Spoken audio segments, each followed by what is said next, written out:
Hello! Assalamualaikum mga ka-viewers, ka-yaris.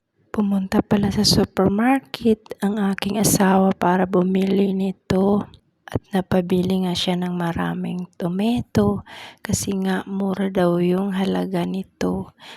Kaya pag mura yung presyo ay marami kaming binibili para i-stock guys. Ganito yung ginagawa ko mga ka-viewers pag marami akong tomato. Hinihiwa-hiwa ko na at linalagay ko siya sa plastic. At siyempre, hinugasan ko yan muna bago ko siya i-dry at hatiin. Tingnan nyo naman itong aking nagawa noon ay matigas na. At ito yung linagay ng asawa ko na hindi siya nakat para hindi daw masira. Kaya tumigas siya ng parang ice. At kinuha ko ito para naman gawin kong tomato paste, yung dalawang tomato dyan na hindi nahiwa. At itong yung ginagawa ko guys, pinapakuluan ko muna para madali siyang balatan at saka ko siya i-blender. At ito naman mga capsicum at mga carrots ay hinugasan ko rin yung kalahati para i-cut din. At yung kalahati guys ay hinugasan ko at ni-dry ko siya ng towel para ilagay ko dito sa aking box para hindi siya madali masira. Kasi nga pag hindi siya naka-box ay madali lang siya masisira guys. At kaya ko niyan kinakat kasi nga inalagay ko siya sa freezer para may stock kami guys. At matagal din masira kasi minsan tumataas yung price ng mga capsicum, carrots, minsan bumababa naman kaya bumababa siya. Bumibili kami ng marami para i-stock siya sa freezer. Pero yung iba, di ko naman siya pina-freeze tulad ng nasa box. Pang araw-araw namin yan siya, hindi siya naka-freeze. So, madali lang siya maluto. Pero pag marami guys, linalagay ko talaga sa freeze kasi masisira lang pag nasa freeze lang. Linalagay ko pala sa freezer para hindi siya masira. At ito guys yung natutunan ko sa aking biyanan. So, alam niyo naman yung mga tao dito, mostly sa mga Pakistani na mga babae, lalo na yung mga tatanda guys, alam na alam nila yan. Kaya ako, natutunan ko rin yung mga style nila. So, yan yung natutunan ko sa aking biyanan. Kung paano mag-stock ng mga pagkain.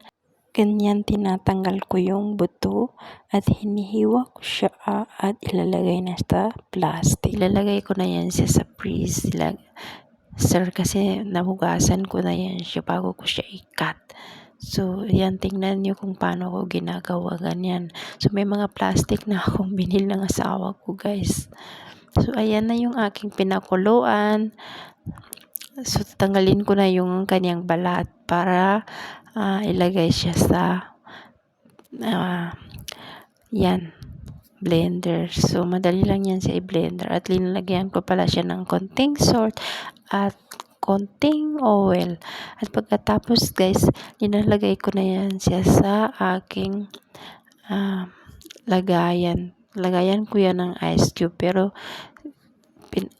ginamit ko lang para malagay ko itong aking mga tomato paste. At ayan yung mga tomato paste na nagawa ko guys. At pagkatapos na, pag matigas na, ay tatanggalin ko naman siya para ilagay siya sa plastic or Tupperware guys. At ayan na, yan na yung stock namin guys. So matagal yan siya masisira guys. At ito naman binili ng asawa ko. Sobrang mahal nito guys yung luya dito sa Pakistan. Bihira lang siya magbaba yung presyo. Kadalasan mahal yung presyo nito guys. So ayan, bumaba na yung presyo niya.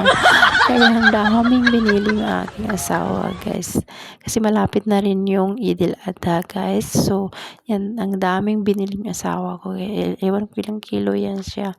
Tapos ang ginagawa ko guys, alam niyo naman, ito yung natutunan ko sa aking biyanan, na pag may maraming pagkain ay linalagay sa freezer para tumagal siya at matagal masira. So yun guys, pag marami akong